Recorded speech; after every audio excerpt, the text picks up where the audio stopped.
Hello my dear CLAT aspirant, स्वागत है आप सभी का law prep tutorial YouTube channel पर। मैं हूं आपका जीके मेंटोर सचिन पाटिल और उम्मीद कर रहा हूं आप सभी लोग ठीक हैं और आप लोगों की प्रिपरेशन बहुत जबरदस्त तरीके से चल रही है।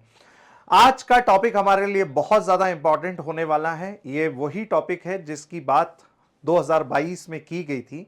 अब आप लोग ऐसा ना समझे कि सर 2022 का टॉपिक अभी हमारे लिए इंपॉर्टेंट क्यों है। तो 2022 जो इसका फर्स्ट फेज था इस स्कीम का, इस प्रोजेक्ट का, जिसे हम चीता रिलोकेशन प्रोजेक्ट के नाम से जानते हैं, 2022 में एनटीसीए और मिनिस्ट्री ऑफ एनवायरनमेंट के द्वारा नामीबिया और साउथ अफ्रीका से हमने 20 अफ्रीकन चीता को भारत के अंदर रीलोकेट किया था, री इंट्रोड्यूस किया था। और ये दुनिया का सबसे पहला इंटर कॉन्टिनेंटल चीता रीलोकेशन प्रोजेक्ट था जिसको भारत में डिप्लॉय किया गया था कूनो नेशनल पार्क मध्य प्रदेश के अंदर।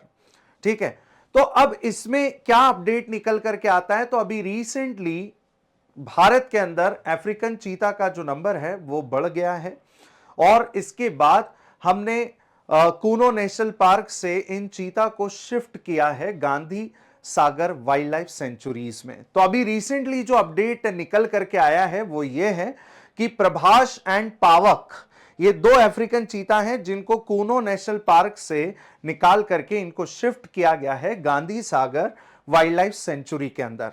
ये भी मध्य प्रदेश के अंदर है, ये आपको ध्यान में रखना है। और नाम बहुत ज्यादा इंपॉर्टेंट है, यहां से आपके सवाल बनेंगे कि कौन से दो चीता हैं जिनको कूनो नेशनल पार्क से निकाल करके इन्हें शिफ्ट किया गया, कहां पर shifted to Gandhi Sagar wildlife sanctuary के अंदर। तो इसके बारे में हम लोग आज बात करने वाले हैं। ये वो पिक्चर है मुख्यमंत्री ऑफ मध्य प्रदेश, ठीक है, मोहन यादव जी के द्वारा इन्हें शिफ्ट किया गया Gandhi Sagar wildlife sanctuary के अंदर। तो हम इन्हीं के बारे में बात करने वाले हैं। तो development of the Gandhi Sagar wildlife century, the second home है ना ऑफ द अफ्रीकन चीता, यहां पे मेंशन किया गया है। Gandhi Sagar wildlife sanctuary के बारे में भी आपको ध्यान रखने की जरूरत है क्योंकि यहां से सवाल बनते हैं हमारे एग्जाम के अंदर। तो Gandhi Sagar wildlife century की यदि हम बात करें तो ये मंदसौर एंड नीमच डिस्ट्रिक्ट मध्य प्रदेश में ये लोकेटेड है।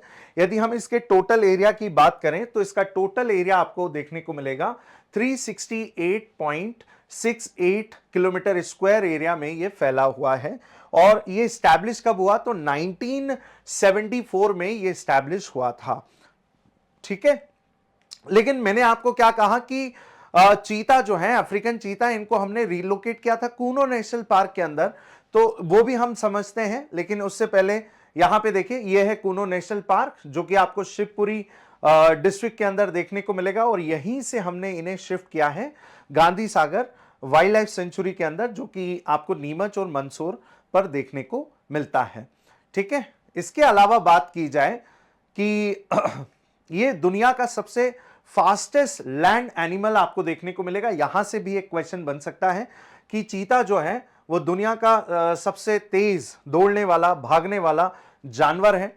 World fastest mammal land animal इसे कहा जाता है। 120 किलोमीटर पर आवर की इसकी शॉर्ट बर्स्ट स्पीड आपको देखने को मिलेगी, है ना, जो 0 से 100 किलोमीटर पर स्पीड जो है और जो है वो जस्ट 3 सेकेंड में ये कवर करता है। तो मतलब बहुत तेज दौड़ने की क्षमता जो है चीता की आपको देखने को मिलेगी। प्रोजेक्ट चीता की बात करें तो इसे इंट्रोड्यूस कब किया गया था, तो फेज 1 जो था, इसे प्रोजेक्ट स्टार्ट किया गया था 2022 में। यहां से आपका एक सवाल जो है वो बनता है इसके अंदर कि इस प्रोजेक्ट की शुरुआत कब की गई है। तो NTCA, national tiger conservation authority. अब आप लोगों को यह लग रहा होगा कि सर टाइगर कंजर्वेशन अथॉरिटी की हम बात क्यों कर रहे हैं, वो तो टाइगर को प्रोटेक्ट और प्रिजर्व करने का काम करता है। तो ध्यान रखना, बिग कैट स्पीशीज के लिए एनटीसीए को ये रिस्पॉन्सिबिलिटी जो है वो दी गई है। प्रोजेक्ट टाइगर जो था 2023 की यदि मैं बात करूं तो 1973 के इस प्रोजेक्ट टाइगर को 50 इयर्स कंप्लीट हुए हैं, है ना। गोल्डन जुबली सेलिब्रेट की गई थी 2023 में और यह कहा गया था भारत के द्वारा इंटरनेशनल बिग कैट अलायंस जो है इसकी शुरुआत भारत के अंदर की गई है। ठीक है, और भारत इसका मुखिया देश है क्योंकि इसी देश के द्वारा, भारत देश के द्वारा इस प्रोग्राम को इनिशिएट किया गया था, जिसमें आज की डेट में 97 कंट्रीज इंक्लूडेड हैं। इंटरनेशनल बिग कैट अलायंस के अंदर ऐसी 7 बिग कैट स्पीशीज को प्रोटेक्ट और उन्हें प्रिजर्व करने की बात की गई, जिसमें से एक चीता भी है और एक टाइगर भी है। तो यहां पे नेशनल टाइगर कंजर्वेशन अथॉरिटी जो है इस पर काम करता है प्रोजेक्ट पर।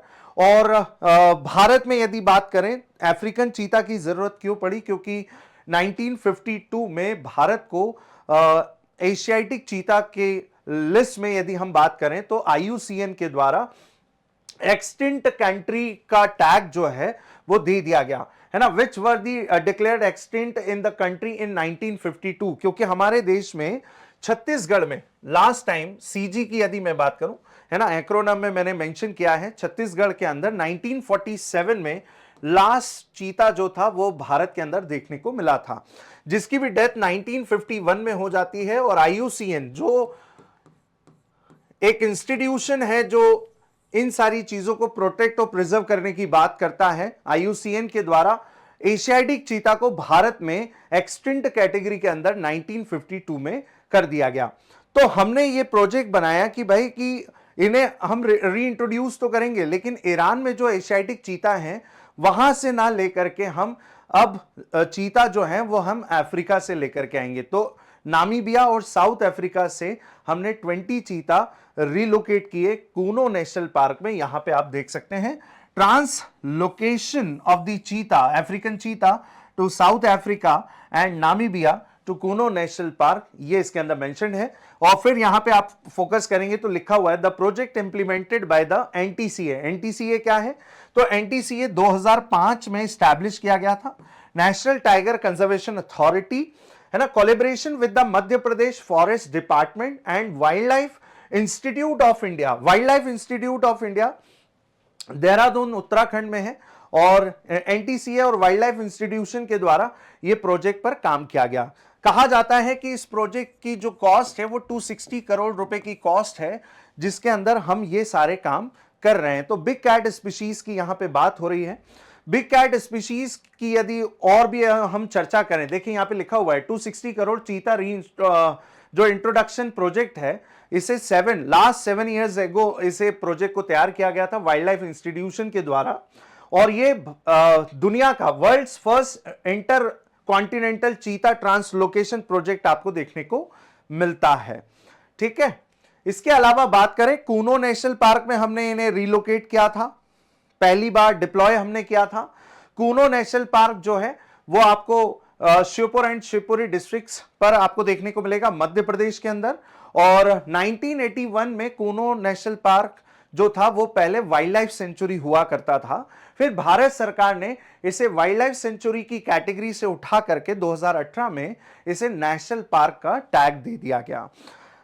बात करें टोटल एरिया की कूनो नेशनल पार्क के, तो 748.76 किलोमीटर स्क्वायर एरिया में ये नेशनल पार्क जो है वो फैला हुआ है।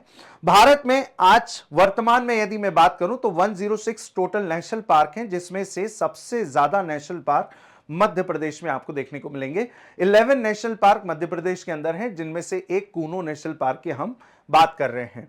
इसके अलावा बात करें बिग कैट स्पीशीज की, हम बात कर रहे हैं कि IBCA international big cat alliance जो 2023 में भारत के प्रधानमंत्री नरेंद्र मोदी जी के द्वारा जो स्टार्ट किया गया, जिसमें हम 7 बिग कैट स्पीशीज की बात कर रहे हैं कि हम 7 बिग कैट स्पीशीज को क्या करेंगे, प्रोटेक्ट करेंगे, जिसमें लेपर्ड है, स्नो लेपर्ड है, टाइगर है, लायन है, इसके बाद में प्यूमा है, जैगवार है ना, इसके अलावा चीता की हम बात कर रहे हैं। तो इस तरीके से 7 बिग कैट स्पीशीज को हम प्रिजर्व एंड प्रोटेक्ट करेंगे। लेकिन बात यहां से आती है निकल करके कि पूछा जाएगा कि ये जो बिग कैट स्पीशीज है ये कितनी पुरानी स्पीशीज है और ये कौन सी एरा का हमें ये बिग कैट स्पीशीज हमें देखने को मिलता है। तो इसके लिए आपको फोकस करना है यहां पर 5 million year ago Miocene era से हमें इसके साक्ष्य मिलते हैं, प्रूफ मिलते हैं कि ये इतनी पुरानी बिग कैट स्पीशीज है। ठीक है, तो कौन सी एरा? मायोसीन एरा यदि आपसे पूछा जाएगा, और ये 5 मिलियन ईयर्स एगो ये आपको एरा देखने को मिलेगी, जहां से हमें इनके प्रूफ देखने को मिलते हैं। आइए बात करते हैं अब अफ्रीकन चीता के बारे में, जो आपसे सवाल इसके अंदर पूछे जाएंगे। अफ्रीकन चीता की यदि हम बात करें तो इनका साइंटिफिक नेम है एसिनोनिक्स जुबेटस, और पूरे अफ्रीका में अराउंड, यदि हम अफ्रीका की बात करें तो 6500 से लेकर के 7000 तक इनकी स्पीशीज जो है वो बची हुई है इतना नंबर है अफ्रीका के अंदर। यहीं से हमने 20 चीता नामीबिया और साउथ अफ्रीका से लेकर के आए हैं। यदि हम इनके प्रोटेक्शन स्टेटस की बात करें तो IUCN की रेड बुक के अंदर इन्हें वल्नरेबल कैटेगरी के अंदर रखा गया है।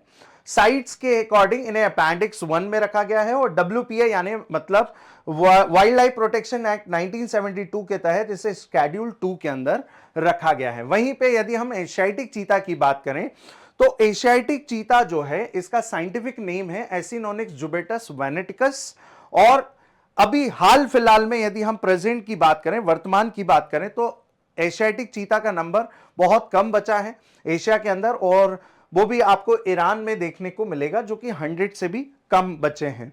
IUCN के हिसाब से यदि हम रेड लिस्ट में इसे रखते हैं तो क्रिटिकली एंडेंजर्ड कैटेगरी के अंदर आपको ये मिलेगा। वहीं पे साइट्स के हिसाब से appendix 1 and wild life protection act के हिसाब से शेड्यूल 2 के अंदर आपको ये मिलता है। आइए अब हम बात कर लेते हैं उन एक्ट्स के बारे में, उन इंस्टीट्यूशन के बारे में जो इन्हें प्रोटेक्ट करने का और इन्हें प्रिजर्व करने का काम करते हैं। तो भारत के अंदर 1972 में वाइल्ड लाइफ प्रोटेक्शन एक्ट जो है इसे इनेक्ट किया जाता है। श्रीमती इंदिरा गांधी इस समय भारत की प्राइम मिनिस्टर थी, जिनके टाइम पे पार्लियामेंट में इस एक्ट को लाया गया था 1972 में। यह आपको ध्यान में रखना है इसके अंदर। इसके अलावा हम बात कर रहे हैं IUCN के बारे में, तो international union for conservation of nature जो ये सारी चीजों को प्रोटेक्ट और प्रिजर्व करता है, ये साइन हुआ था 1948 में, यानी ये इंस्टीट्यूशन एस्टैब्लिश हुआ 1948। हेडक्वार्टर आपको ग्लैंड स्विट्जरलैंड के अंदर देखने को मिलेगा, ठीक है। And total country at present है इसके अंदर 170 मेंबर्स कंट्री, जिसमें इंडिया भी इसका पार्ट आपको देखने को मिलेगा। And at present director general की बात करें तो ग्रेटर ऑगुलर आपको इसके डायरेक्टर जनरल मिलेंगे, एंड रजान अल मुबारक ये आपको इसके अंदर प्रेसिडेंट देखने को मिलती हैं, ठीक है। इसके अलावा बात करें हम एक और कन्वेंशन के बारे में, जिसे हम साइट्स के नाम से जानते हैं, convention on international trade in endangered species of wild फोना एंड फ्लोरा, ठीक है। इन्हें प्रिजर्व करना, इन्हें कंजर्वेट करना और इनकी ट्रैफिकिंग को रोकना, ठीक है, एंडेंजर्ड स्पीशीज की ट्रैफिकिंग को रोकना, ये साइट्स का काम है। यदि हम इस कन्वेंशन की बात करें तो 1973 में इस कन्वेंशन को साइन किया गया था, और इनेक्ट हुआ 1975 में, इसे साइन किया गया था जिनेवा स्विट्जरलैंड के अंदर। और एट प्रेजेंट इस कन्वेंशन के अंदर 184 कंट्रीज आती हैं। एट प्रेजेंट सेक्रेटरी जनरल की बात करें साइट्स की तो इवोन हिगुरियो, जो कि पनामा से बिलोंग करती हैं, ये एट प्रेजेंट इसकी सेक्रेटरी जनरल हैं। आइए बात करते हैं बात हम आज चीता के बारे में कर रहे हैं, तो इंटरनेशनल लेवल पे हम हर स्पीशीज को प्रोटेक्ट करने का काम कर रहे हैं, लेकिन बात कर रहे हैं चीता की, तो चीता के लिए भी एक इंटरनेशनल डे जो है ऑब्जर्व किया जाता है, और एवरी ईयर 4 दिसंबर को इंटरनेशनल चीता डे के रूप में क्या किया जाता है, ऑब्जर्व किया जाता है। तो उम्मीद करता हूं ये वाला टॉपिक आपको काफी अच्छे तरीके से आज के इस सेशन में समझ में आया है। हमने पूरा इसका एनालिसिस आज के इस वीडियो के अंदर हमने किया है। तो आज के लिए इस क्लास के अंदर, इस वीडियो के अंदर इतना ही। Thank you everyone and have a good day.